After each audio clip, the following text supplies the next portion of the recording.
एक जहाज जिसे कभी न डूबने वाला जहाज माना जाता था, पर वो अपनी पहली यात्रा में ही डूब गया। आज बात करेंगे टाइटैनिक की। एक जहाज, एक गलती और इतिहास की सबसे बड़ी समुद्री तबाही। 1909 में हार्लैंड एंड वुल्फ कंपनी ने इस जहाज को बनाया था और इस जहाज को पूरा होने में लगभग 3 साल का समय लगा था। इस जहाज को बनाने में लगभग 48 करोड़ जितना खर्च लगा था, जो उस समय के हिसाब से बहुत ज्यादा है।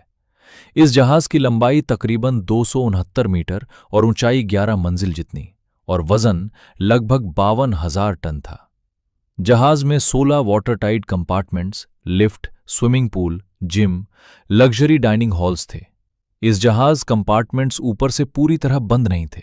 अगर पानी एक कंपार्टमेंट से दूसरे में गया तो जहाज बच नहीं सकता था, और वही हुआ। टाइटैनिक को अपनी पहली यात्रा 10 अप्रैल 1912 के दिन साउथहैम्पटन से न्यूयॉर्क सिटी तक करनी थी और इसके कप्तान थे एडवर्ड जॉन स्मिथ। जहाज में लगभग 2,200 लोग थे, जिसमें अमीर, गरीब, क्रू सब शामिल थे। कंपनी ने जहाज के कैप्टन को जहाज को फुल स्पीड से चलने का निर्देश दिया था, ताकि टाइटैनिक टाइम से पहले पहुंचकर यात्रियों और मीडिया को हैरान कर दे। 14 अप्रैल 1912 रात का समय था और जहाज अटलांटिक सागर में अपनी फुल स्पीड से आगे बढ़ रहा था। घना अंधेरा था और आसमान में चंद भी नहीं था, जिस वजह से कैप्टन के आगे का कुछ दिख नहीं रहा था। टाइटैनिक के कैप्टन को अब तक कुल 6 चेतावनी मिल चुकी थी कि रास्ते में कई बड़े बड़े आइसबर्ग हैं। रात 11:40 बजे लुकआउट को सामने एक विशाल आइसबर्ग दिखा।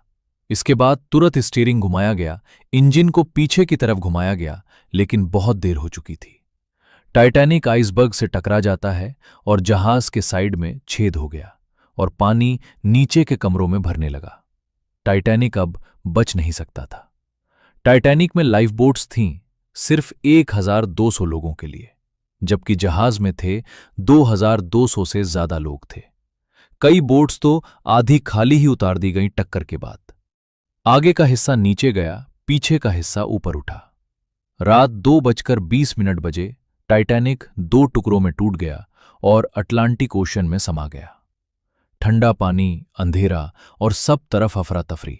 इस हादसे में 1,500 प्लस लोग मारे गए, ज्यादातर हाइपोथर्मिया से।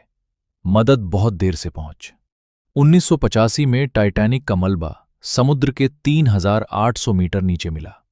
आज भी जहाज धीरे धीरे गल रहा है। बैक्टीरिया आयरन को खा रहे हैं और शायद कुछ दशकों में जहाज पूरी तरह खत्म हो जाएगा।